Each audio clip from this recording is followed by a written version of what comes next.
So, last time our family drama took a turn into a full-blown mystery. After a series of confrontations and a huge fight with my husband Michael, I was left feeling like an outsider in my own home. That led me to the attic, where I found it, a wooden box locked with his late wife's initials, SH, engraved on the top. When I asked him about it, his reaction wasn't just sad, it was panicked. He grabbed the box, told me it was just painful medical records, and hid it away. But I knew he was lying, and later that night I found the key she had hidden years ago inside an old art book. So there I was, 2 a.m., sitting in the dark, holding a key that could unlock every secret he was trying to protect. They say the truth will set you free. But what if the truth isn't a key to freedom? What if it's a key to a cage? My husband had lied right to my face. His eyes told a different story than his words. And in that moment, I realized I wasn't just a wife anymore. I was a detective in my own home. And I was about to open a case that everyone, especially him, thought was closed forever. Today's story is about what happens when you turn that key. It's about what I found inside that box. And let me tell you, it wasn't medical records. It was a diary. You're about to hear her words in her own voice. You'll learn the truth about her perfect marriage and the loneliness she felt. You'll discover the secret she was keeping, a man known only by the initial D.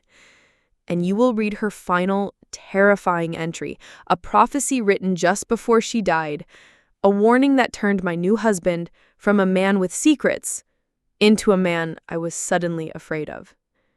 And all of this happens while my ex-husband, Mark, is launching his own little war on a second front, turning my daughter even further against me. Stick with me, because today, a dead woman is about to speak, and her last words will change everything you think you know about this story.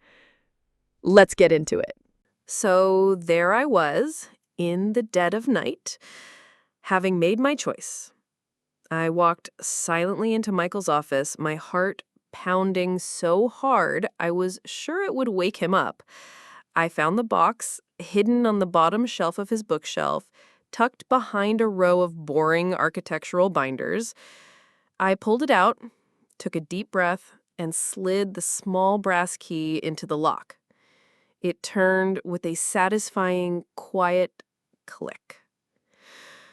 The moment I opened the lid, I knew he had lied. The box didn't smell like sickness or medicine. It smelled of old perfume and paper, a faint, dusty floral scent, like a pressed flower and a forgotten book. And the first thing I saw, sitting right on top, wasn't a stack of medical records. It was a beautiful, dark green, leather-bound diary. My hand was literally shaking as I lifted it out. This felt so wrong, so invasive, but I couldn't stop. I opened it to a random page somewhere in the middle. I think I was expecting to read about her art or maybe some sad entries about her illness. Instead, I found a description of a life that felt eerily familiar. Her handwriting was beautiful, elegant, and filled with a quiet sadness. And as I read, I could almost hear her voice whispering the words to me from the past. She wrote, October 12th, another gala tonight. Michael was perfect, as always. He charmed everyone in the room, left at all the right jokes, networked with all the right people. He never once looked at me. Not really. Sometimes I think I'm just another one of his beautiful possessions, like this house or his fancy car, something to be polished and displayed, but never truly seen. My blood ran cold. I had to read the entry twice. This wasn't a love story. This was my story. The same suffocating loneliness I had felt in the last years of my marriage to Mark, I was now reading in the words of the sainted, perfect Sarah. The idea of being an accessory, a prop in your own husband's life. It was a gut punch realization. The perfect marriage was a lie. The image Michael had so fiercely protected, the one the whole world seemed to believe, was a carefully constructed facade. And here's the lesson I learned in that moment, reading a dead woman's diary at 2 a.m. A shared house doesn't make a shared life. You can be standing right next to someone and still be a million miles away. Sarah had been just as lonely as I was. I felt this bizarre, heartbreaking kinship with her, and it made me wonder what other secrets she had hidden within these pages. But as I was about to turn the page, my own life, my own drama, decided to interrupt. Because while I was busy unearthing the secrets inside my home, my ex-husband was busy planting new seeds of poison outside of it. So there I was, sitting on the floor of Michael's office, holding this bombshell of a diary. But while I was busy unearthing the secrets inside my home, my ex-husband was planting new seeds of poison outside of it. He was fighting a war on a second front, and my daughter Chloe was his primary target. Now, I only found this out later from a friend of Chloe's who felt guilty and told me everything. But while I was having my late-night revelation, Chloe was having a very different kind of day. She was at the mall with her friends doing typical teenage things. And who should coincidentally show up but her father, Mark? He always had a knack for these accidental run-ins. He played the part of the fun, generous dad perfectly. Bought them all milkshakes, charmed her friends. But then he pulled her aside for a private chat. And this is where his genius for manipulation really shined. He didn't just give her cash for a new pair of jeans. Oh no, he did something much more strategic. He pulled out a shiny new credit card from his wallet and handed it to her. "This is for you." I can just hear him saying it, all smooth and conspiratorial. "It's for emergencies, princess. Or, for things your stepfather wouldn't understand." He probably gave her a little wink then, sealing the deal. "This is our little secret, okay?" And with that one move, he put a leash on her. You have to understand, this wasn't a gift. A credit card is a tool of control, a weapon. He was giving her financial independence from Michael and me, which meant we had less leverage. He was making her complicit in a little secret, creating a bond between them and a wall between her and us. And he was basically giving her permission to defy the reasonable budget Michael had set, pulling her further away from our family, one purchase at a time. It's a classic tactic of a manipulative co-parent. They don't fight you directly, they arm your child to fight you for them. They create a little two-person club where they're the hero and you're the obstacle. So while I was discovering that Sarah's perfect marriage might have been a lie, my own daughter was being recruited to help ensure that my new marriage would fail. It was a perfect storm of drama.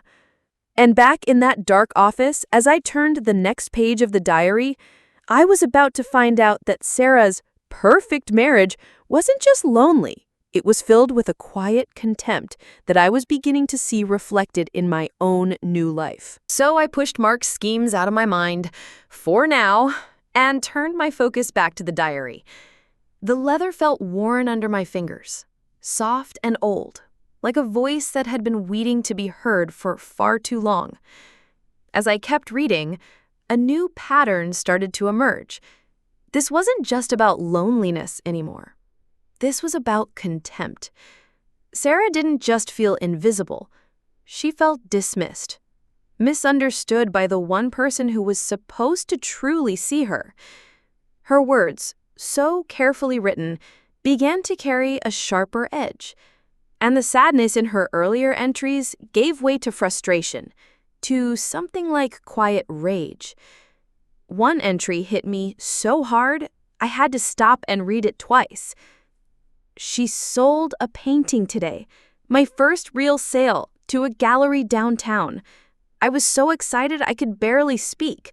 When Michael came home, I told him, just hoping he'd share my joy. He smiled, that tight, polite smile, and said, "That's a nice little hobby you have, honey. Good for you." And then, in big, underlined letters, she had written, "Hobby." He called my soul a hobby. That word stung. I could feel the ache in her writing. And I thought about Michael, my Michael, looking at Leo's drawings, giving the same kind of empty, dismissive praise. Like creativity was something cute, not something essential. Like art was a distraction from real life, instead of what made life feel real. Michael, the architect. He builds walls, straight lines, perfect corners. Sarah?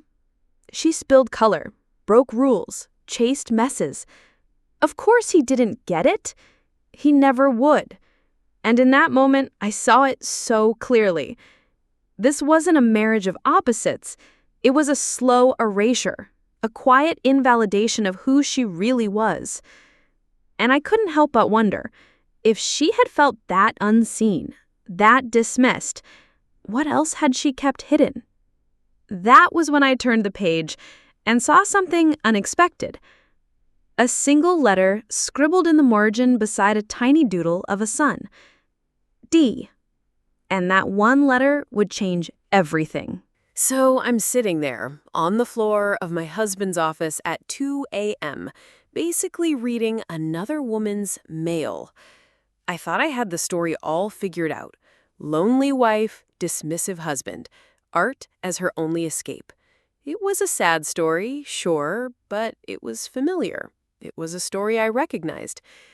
And then I turned the page, and the story took a hard left turn.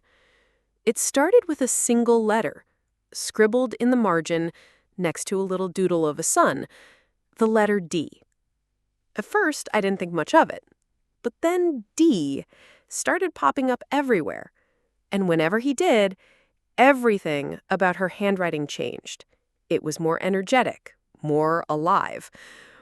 I found one entry that made my heart stop. D came by the studio today. He brought me coffee and didn't say a single word about the mess. We just talked, for hours, about everything and nothing. He gets it. He actually sees the world the way I do.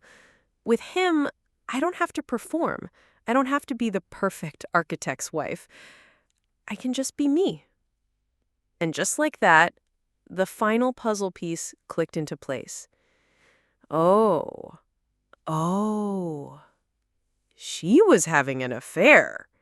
The perfect, sainted Sarah Harrison, the ghost in the silver frame, whose memory was so sacred we couldn't even rearrange the furniture, was having an affair. Honestly, my first reaction was pure shock. The image Michael had so carefully protected just shattered. But then, a second, more complicated feeling crept in. I wasn't judging her, not at all. In a strange, unexpected way, I felt a deep kinship with her. Because I know what it's like to be so profoundly lonely in a relationship that you start looking for an escape hatch, to crave conversation with someone who just sees you. I had been there. My escape hatch led to a divorce, and I started to wonder where hers had led. In that moment, Sarah wasn't a ghost on a pedestal anymore. She was a real person, flawed, complicated, messy, a woman just trying to carve out a little corner of happiness for herself.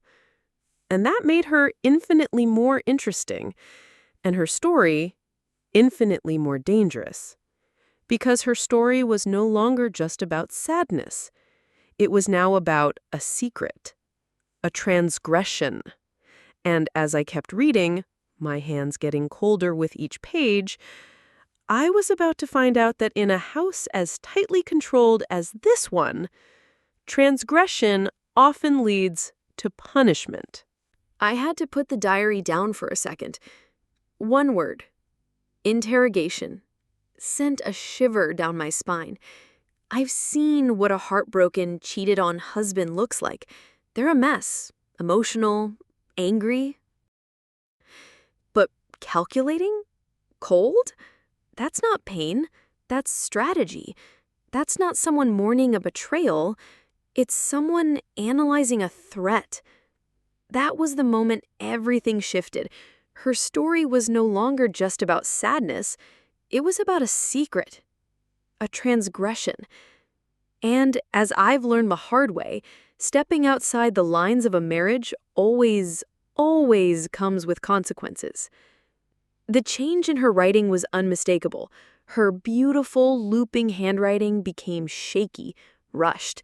The joyful entries about Dee vanished. In their place, paranoia, fear. And then I found the entry that made the hair on my arms stand up. Her voice in my head was no longer happy or lonely. It was terrified. Michael suspects something. I can feel it. The way he looks at me has changed. It's not anger. It's not sadness. It's calculation, coldness. He's asking questions, casual but not really. Where were you this afternoon? Who was that on the phone? It doesn't feel like concern. It feels like surveillance.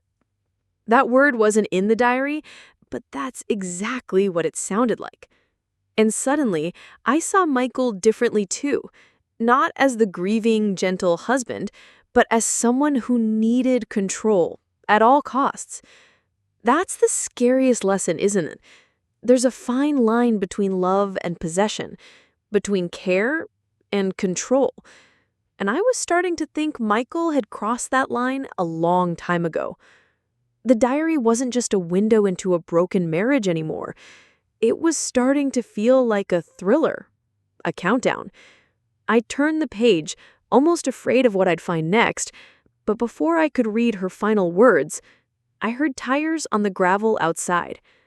Michael was home early, and I was sitting in his office, in the dark, holding his dead wife's biggest secret in my hands.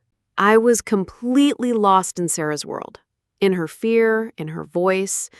My own heart started pounding in sympathy. I was about to turn to her final, terrifying entries. And then I heard it. The sound of tires crunching on the gravel driveway. My blood turned to ice. It was like an alarm bell exploding in my brain. He wasn't supposed to be home for at least another hour. The ghost was out of the box, and the master of the house was home. I scrambled to my feet in total, silent panic. There was no time to put the diary back in the locked box. I looked around frantically. The bookshelf? Too obvious. A drawer? He checked there. My brain went completely blank. Then I heard his keys at the front door.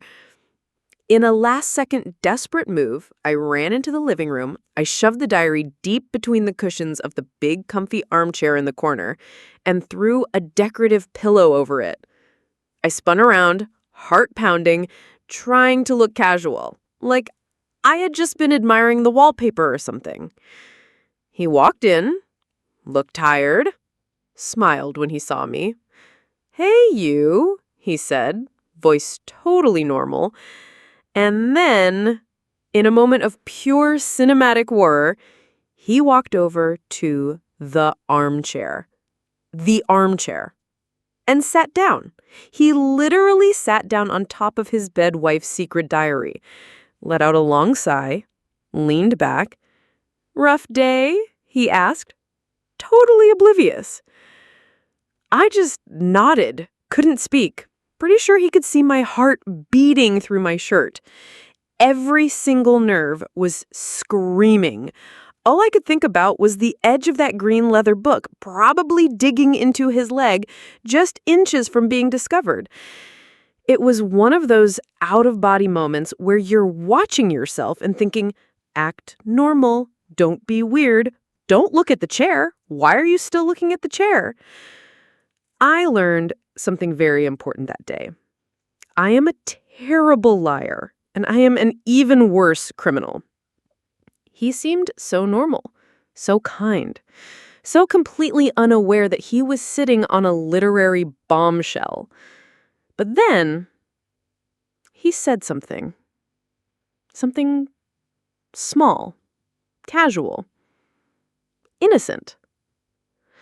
And it made the words from that diary leap off the page and land right in the middle of our living room. So there I was, engaged in a silent, one-woman play called Pretend Your Husband Isn't Sitting on a Bombshell of Secrets. He seemed so normal, so kind. I was starting to think maybe I had just overreacted, that maybe I had misread everything earlier. And then Leo came downstairs. He was holding a new drawing he had just finished. In a rare moment of vulnerability, he walked over and showed it to his dad. It was a typical Leo piece, abstract, complex, full of deep, swirling blues and grays. Personal, raw, powerful. Michael looked at it, smiled, and put an arm around Leo's shoulders. And then he said, so gently, so kindly, it chilled me more than any scream. It's interesting, son, but don't you think it's a bit gloomy? People like art that makes them feel happy. Just something to keep in mind. He probably thought he was being helpful, but my blood ran cold. Because what I heard wasn't just a father offering feedback. I heard an echo. The exact same sentiment Sarah wrote in her diary. He called my soul a hobby. This was it. The quiet cruelty. Not loud or violent, but insidious. He wasn't seeing the emotion or the courage it took for Leo to share his art. He was seeing something that didn't fit into his neat, happy world, and his instinct was to gently reshape it. That was the gut punch. Realizing that Michael's darkness didn't shout. It smiled. It corrected. It erased. Leo mumbled, "Okay, Dad," and slipped back upstairs with his drawing. Another artist, gently silenced by the architect. That night, I couldn't sleep. His innocent words echoed in my head, now sounding like a warning. I waited until I heard his breathing settle into deep sleep. Then I slipped out of bed, retrieved the diary, and turned to the final page. The words I read were not a memory. They were a warning. That night, sleep was impossible. My husband's casual dismissal of Leo's art kept replaying in my mind, layered over the words I'd read in Sarah's diary. I waited until I could hear his breathing steady into a deep, peaceful sleep, a peace I was certainly not feeling. Then I slipped out of bed. I crept downstairs to the living room and retrieved the diary from its hiding place under the couch cushion. My hands were trembling. I knew I was about to cross a line, but I had to know. I had to see how her story ended. I turned on the flashlight on my phone, the single beam cutting through the darkness, and I flipped to the very last entry. The handwriting was almost unrecognizable. Jagged, frantic. The words were scrawled across the page. This wasn't a reflection. It was a cry for help. And as I read her final words, it felt like her ghost was in the room with me, whispering her last, terrifying warning. She wrote, "I know. He found my letters to Dee. The look in his eyes, I've never seen it before. He didn't yell. He didn't scream. He was perfectly calm. That's what scared me the most." I kept reading. My heart pounded in my chest. He told me he built this life for me and that he would never let me tear it down. He said, I had to pause, take a shaky breath. He said he'd rather see me in a coffin than in another man's arms. I felt all the air leave my lungs. This wasn't a metaphor. It was a threat. A death threat. The final lines of her diary were a desperate plea. I'm writing this and hiding it. If anything happens to me, tell Dee it wasn't his fault, and tell the world it wasn't a sickness. It wasn't a sickness. The lie he told me just hours earlier in the kitchen, it's just old medical records, wasn't just a lie to protect his son. It was a cover-up. A carefully constructed story to hide a truth so much darker. I learned something in that chilling moment. Sometimes the most dangerous people aren't the ones who yell and explode. They're the ones who are quiet, calm, calculating. The ones who smile at you while planning your destruction. I slowly closed the diary, my hands numb. The perfect wife wasn't a ghost I had to compete with. She was a victim. And she had just passed me a warning from beyond the grave. I crept back into our bedroom, the diary clutched tightly to my chest, and I looked at the man sleeping peacefully in our bed. My husband, the man I had promised to love and trust. But now, his touch felt like ice, and his quiet breathing sounded like a countdown. It wasn't a sickness. Those 4 words, they changed everything. My God, the man I married didn't just lie to me about a locked box. He might have lied about how his first wife died. I slowly closed the diary, my fingers tracing the letters of her name on the cover.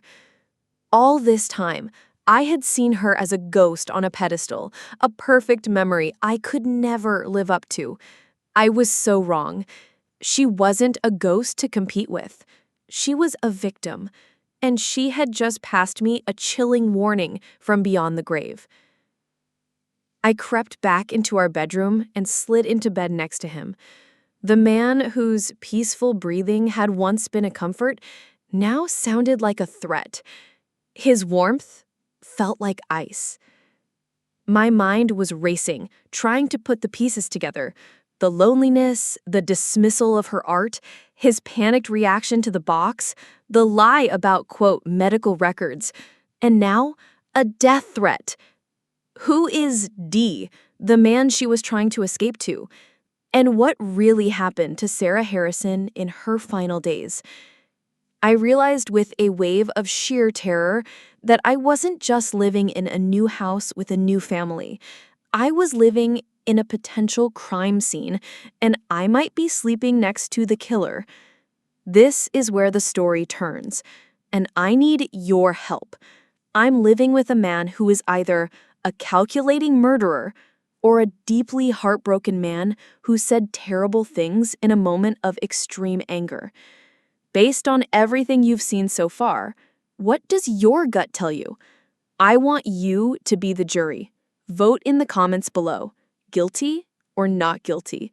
And you have to subscribe and turn on notifications because in episode 5, I stop being a wife and I start being a detective. The first lie gets exposed, my ex-husband's sabotage escalates, and my secret investigation to find Dee begins. You are not going to want to miss a single second of what comes next.